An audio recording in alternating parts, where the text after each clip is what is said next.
Chapter 11 Force and Pressure. This is the second video of this chapter. Previous video में हमने force के बारे में पढ़ा था कि फोर्स एक ऐसा इंटरैक्शन होता है जो किसी भी अफेक्टेड ऑब्जेक्ट का मोशन चेंज कर सकते हैं। सिंपल वर्ड्स में अगर बोलूँ तो फोर्स एक पुश हो सकता है या फिर एक पुल हो सकता है। फॉर एग्जाम्पल, जैसे कि आप बोर्ड पर डायग्राम देख सकते हो, एक कार्ट बना हुआ है।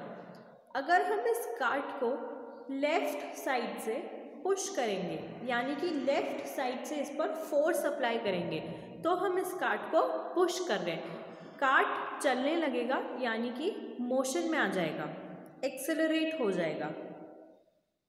सिमिलरली, अगर हम इस कार्ट को लेफ्ट साइड से अपनी ही तरफ खींचें तो हम उसको पुल कर रहे हैं। पुल करने से भी कार्ट का डायरेक्शन सेम रहेगा, लेकिन कार्ट मोशन में आ जाएगा, एक्सेलरेट हो जाएगा।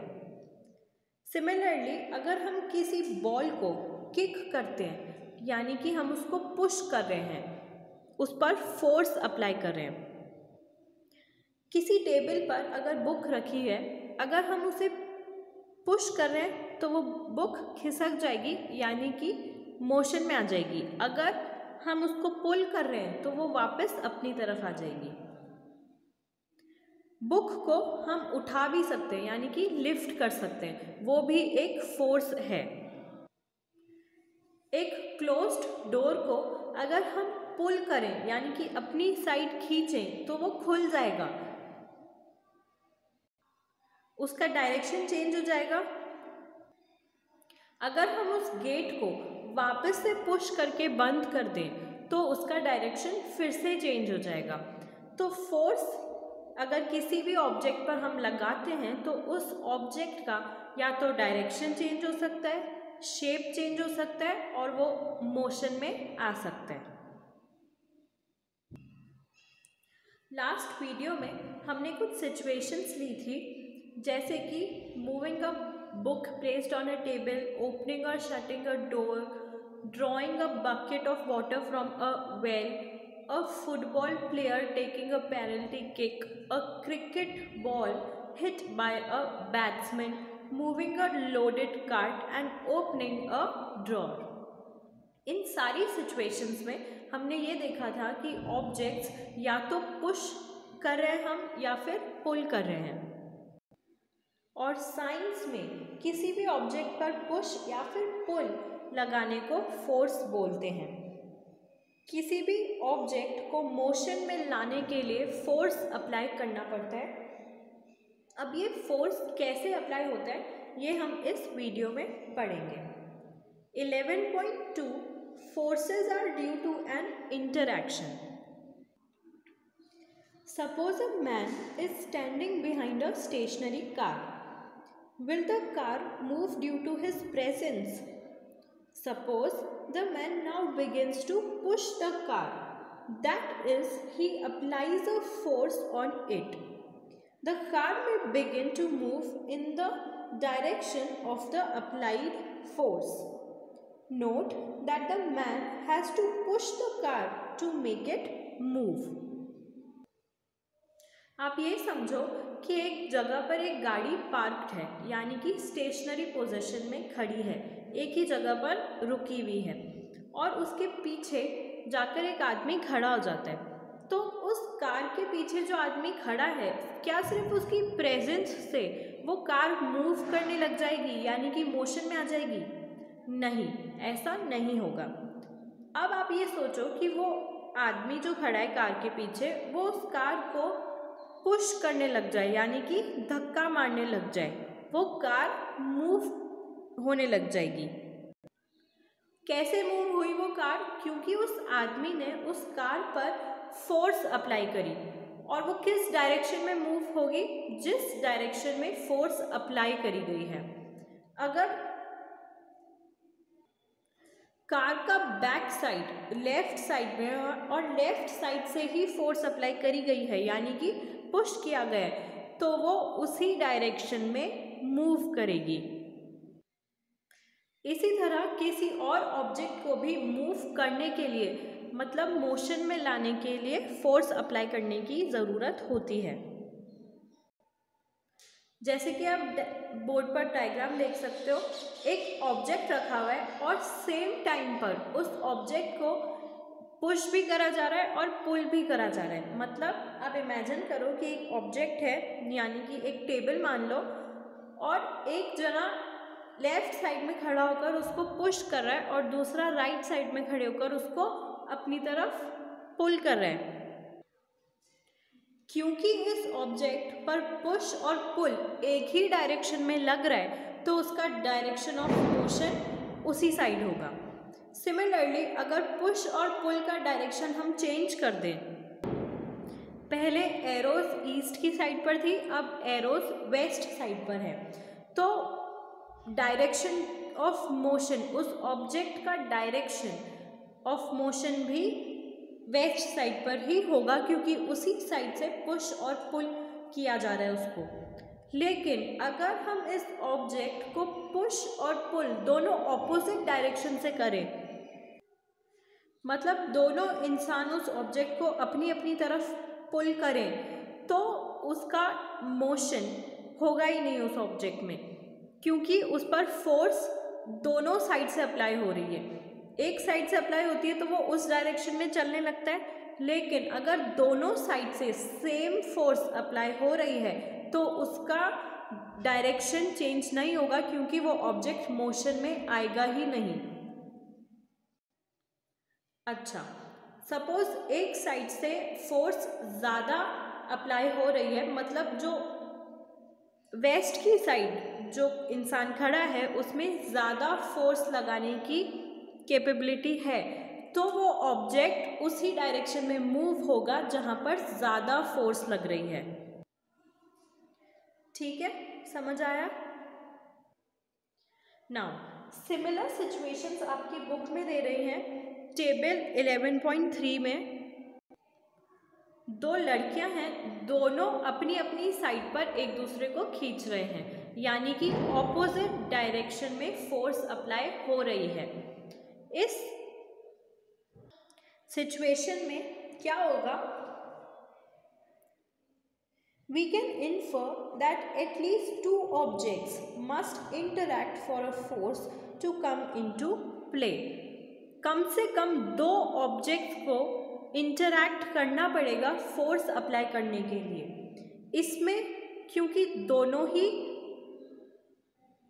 अपनी अपनी तरफ पुल कर रहे हैं तो उनमें इंटरैक्शन नहीं हो रहा है। Thus, an interaction of one object with another object results in a force between two objects. दो ऑब्जेक्ट्स का आपस में इंटरैक्शन एक फोर्स अप्लाई करता है उन दोनों ऑब्जेक्ट्स के बीच में। Moving forward to 11.3, exploring forces. Let us try to learn more about forces. Activity 11.2. Choose a heavy object like a table or a box which you can move only by pushing hard. Try to push it all by yourself. Can you move it? Now ask one of your friends to help you in pushing it in the same direction. Is it easier to move it now? Can you explain why?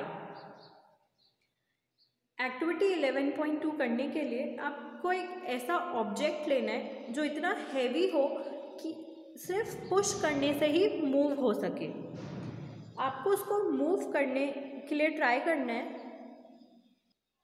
आपको वो object move करने में बहुत difficulty होगी। अब आपको अपने एक फ्रेंड से या फिर कोई भी आपके घर में हो उससे हेल्प के लिए पूछना है और आप दोनों को सेम डायरेक्शन में उस ऑब्जेक्ट को फिर से पुश करना है। आप ये नोटिस करोगे कि वो ऑब्जेक्ट इजीली मूव होने लग जाएगा। ऐसा क्यों होता है? क्योंकि आपने सेम डायरेक्शन पर फोर्स अप्लाई करी। पहले सिर्फ आपने फोर्स अप्लाई करी थी तो वो फोर्स कम थी उस ऑब्जेक्ट को मूव करने के लिए। फिर आपकी हेल्प करी किसी ने और उसने जो फोर्स लगाई वो भी ऐड हो गई आपने जो फोर्स लगाई उसमें, दोनों फोर्स मिलाकर उस ऑब्जेक्ट को पुश किया तो वो ऑब्जेक्ट इजीली मूव हो सकता है। Now push the same object, बस ask your friend to push it from the opposite side. Does the object move? If it does, note the direction in which it moves. Can you guess which one of you is applying a force larger? पहले तो आपने वो force same direction से apply करी थी तो वो object move होने लग गया। अब आपको वो फोर्स ऑपोजिट डायरेक्शन से अप्लाई करनी है, यानी कि अब आप अपने फ्रेंड से बोलना कि ऑपोजिट डायरेक्शन में जाके खड़े होकर वहाँ से फोर्स अप्लाई करें। वो ऑब्जेक्ट मूव ही नहीं करेगा क्योंकि आपने ऑपोजिट डायरेक्शन से फोर्स अप्लाई करी है, लेकिन अगर वो ऑब्जेक्ट थोड़ा भी मूव करे तो आप उसका डायरेक्शन नोट करना कि वो किस डायरेक्शन में मूव कर रहा है। अगर वो ऑब्जेक्ट आपके फ्रेंड के डायरेक्शन में मूव कर रहा है तो मतलब उन्होंने ज़्यादा फोर्स लगाई है। अगर आपके डायरेक्शन में वो ऑब्जेक्ट मूव करता है तो आपने फोर्स ज़्यादा लगाई है। तो अप्लाइड फोर्स पे डिपेंड करता है ऑब्जेक्ट का motion. Have you ever seen a game of tug of war? In this game two teams pull at a rope in the opposite directions. Members of both the teams try to pull rope in their direction. Sometimes the rope simply does not move. Is it not similar to the situation shown in figure 11.3? The team that pulls harder, that is applies a larger force, finally wins the game. इस example के बारे में तो आप सबको पता होगा, आप सबने देखा है टग ऑफ वॉर का गेम, जिसमें हम दो टीम्स बनाते हैं और रस्सी को अपनी अपनी साइड पर खींचने का ट्राई करते हैं। जिस टीम ने ज़्यादा फोर्स अप्लाई करी वो रस्सी उस टीम की साइड पर आ जाती है, यानी कि जो फोर्स अप्लाई जिस साइड से ज़्यादा फोर्स अप्लाई हुई है उस साइड वो ऑब्जेक्ट मूव करने लग जाता है। और अगर दोनों ही टीम्स ने सेम फोर्स अप्लाई करी है तो वो ऑब्जेक्ट मूव ही नहीं करता किसी भी साइड पर। तो जिस साइड से फोर्स ज़्यादा अप्लाई हुई है फाइनली वो टीम जीत जाती है, क्योंकि उसी डायरेक्शन में ऑब्जेक्ट मूव हो जाता है। If the two forces act in the opposite directions of an object, the net force acting on it is the difference between the two forces. अगर दो फोर्स ऑपोजिट डायरेक्शन में काम कर रही है, जैसे कि आप डायग्राम में भी देख सकते हो, एक ऑब्जेक्ट के दोनों साइड से फोर्स लगाई हुई है ऑपोजिट डायरेक्शन में, तो इन दोनों के बीच का जो नेट फोर्स होगा वो क्या होगा? डिफरेंस होगा उन दोनों फोर्सेस के बीच का। The net force acting on it is the difference between the two forces. What did you observe in activity 11.2 when both of you were pushing the heavy box from the opposite direction? जब activity 11.2 में आप दोनों opposite direction से उस object को push कर रहे थे तब वो ऑब्जेक्ट मूव ही नहीं हुआ, और अगर मूव हुआ तो जिस डायरेक्शन में मूव हुआ वो ऑब्जेक्ट वहाँ से ज़्यादा फोर्स लग रही थी। So we learn that a force could be larger or smaller than the other. इससे ये पता चलता है कि एक साइड में जो फोर्स अप्लाई हुई है वो ज़्यादा थी और दूसरी साइड में कम थी। The strength of a force is usually expressed by its magnitude. We have also to specify the direction in which a force acts. Also, if the direction of the magnitude of the applied force changes, its effects also changes. जो force apply करी है वो कैसे express करता है? Magnitude से। और अगर डायरेक्शन और मैग्नीट्यूड अप्लाइड फोर्स का चेंज होता है तो उसका इफ़ेक्ट भी चेंज हो जाएगा।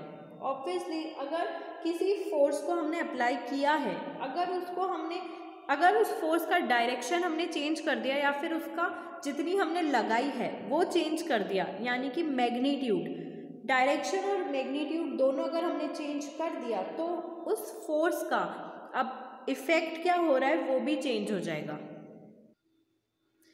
ये चीज़ हम नेक्स्ट वीडियो में डिटेल में पढ़ेंगे।